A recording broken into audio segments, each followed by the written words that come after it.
വീട്ടിൽ നിന്നും ഒരു ചെറിയ യാത്രയെ തുടങ്ങി കൊച്ചി മെട്രോയുടെ വേഗതയിൽ എറണാകുളം സൗത്ത് സ്റ്റേഷനിലേക്ക്. അവിടെ ഞങ്ങളെ കാത്ത് തിരുവനന്തപുരത്ത് നിന്നും മംഗലാപുരം വരെ വന്ദേ ഭാരത് എക്സ്പ്രസ് എത്തിയിരുന്നു. വൈകുന്നേരം 6:40 തുടങ്ങിയ ആ യാത്ര ഒരു പുതിയ അനുഭവമായിരുന്നു. വന്ദേ ഭാരതത്തിലെ ആ വൃത്തിയുള്ള അന്തരീക്ഷവും സ്വാദിഷ്ടമായ ഭക്ഷണവും മികച്ച സൗകര്യങ്ങളും യാത്രയുടെ ക്ഷീണം അറിയിച്ചതേയില്ല. രാത്രി 12:30 മംഗലാപുരം സെൻട്രലിൽ എത്തി. അവിടെ റൂമുകൾ ലഭ്യമല്ലാത്തതിനാൽ സ്റ്റേഷനിലെ AC വെയിറ്റിംഗ് ഹാളിൽ വിശ്രമിച്ചു. വെളുപ്പിന് 5:30 ഒരു ചായയും കുടിച്ച് പുറത്തിറങ്ങി. നേരെ കൊല്ലൂരിലേക്കുള്ള ബസ്സിൽ.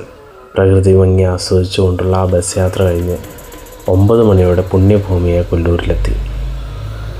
തിരക്കുള്ള സമയമായതിനാൽ ഇത്തവണ താമസം ഒരു ഡോർമെറ്ററിയിലായിരുന്നു. വിശ്രമത്തിന് ശേഷം നേരെ കുടജാദ്രിയിലേക്ക്. എൻ്റെ 3ാമത്തെ കൊല്ലൂർ യാത്രയാണിത്. ഓരോ തവണയും കുടജാദ്രി വിസ്മയമാണ്. കഠിനമായ വെയിലിനെ അവഗണിച്ച് ജീപ്പിൽ മല കയറി ആ പ്രകൃതിയുടെ മടിത്തട്ടിലെത്തിയപ്പോൾ മനസ്സ് തണുത്തു. കുറച്ചു നേരം അവിടെ ശാന്തമായിരുന്നു. വൈകുന്നേരം ക്ഷേത്രത്തിൽ പോയി ദർശനം നടത്തി. തിരക്കുണ്ടായിരുന്നെങ്കിലും മനസ്സ് നിറയെ പ്രാർത്ഥനയോടെ അമ്മയെ കണ്ടു. പിന്നീട് കുറച്ച് സാധനങ്ങളൊക്കെ വാങ്ങി റൂമിലെത്തി. പിന്നീട് പുലർച്ചെ 3 മണിക്ക് തന്നെ ഉണർന്ന് നിർമ്മാല്യ ദർശനത്തിനായി പോയി. ആ പുണ്യ നിമിഷത്തിന് മനസ്സിന് നൽകിയ ഉന്മേഷം പറഞ്ഞറിയിക്കാൻ കഴിയില്ല. തിരികെ മംഗലാപുരം സ്റ്റേഷനിൽ നിന്നും ദുരന്തോ എക്സ്പ്രസ്സിലായിരുന്നു മടക്കം. ജനാലയ്ക്ക് ഇരുന്ന് പുറത്തെ മഴയെ ആസ്വദിച്ചുകൊണ്ടുള്ള യാത്ര.